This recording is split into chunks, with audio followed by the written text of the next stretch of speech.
Speaker, sir, I rise to oppose the introduction of these three bills under Rule 70(1) of the Rules of Procedure and Conduct of Business in the Lok Sabha.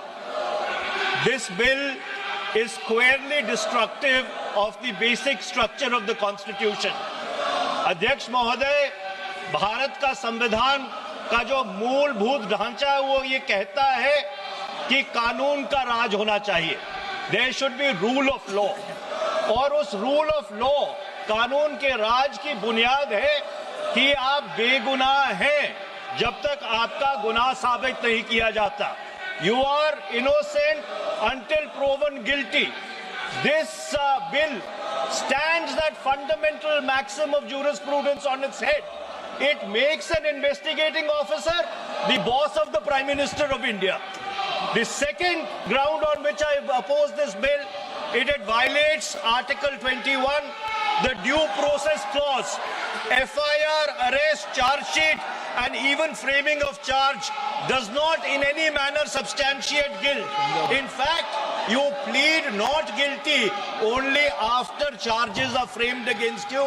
This bill turns the fundamental jurisprudence of Article 21 on its head.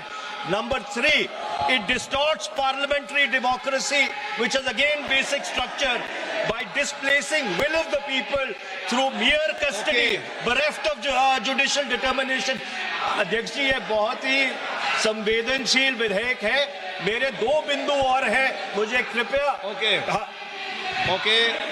चौथा, on the fourth ground is it opens. Please माननीय सदस्य, आप नियम 72 के तहत विरोध कर रहे हैं. अध्यक्ष जी, बिल्कुल. जब कभी बिल आपका सदन में आए, जब आप डिटेल में चर्चा करते. अध्यक्ष जी, अभी नियम 72 के विरोध के बाद सारांश बोलने की परमिशन दिए.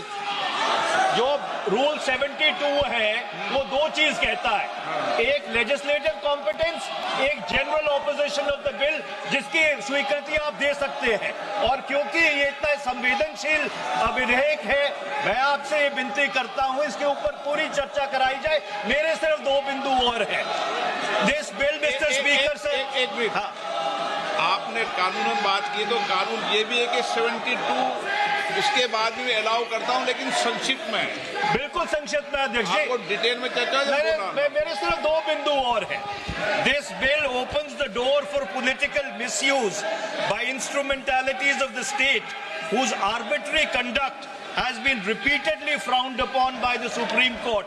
And finally, it throws all existing constitutional safeguards to the winds. Collective responsibility, judicial review, no confidence motion, and disqualification and conviction.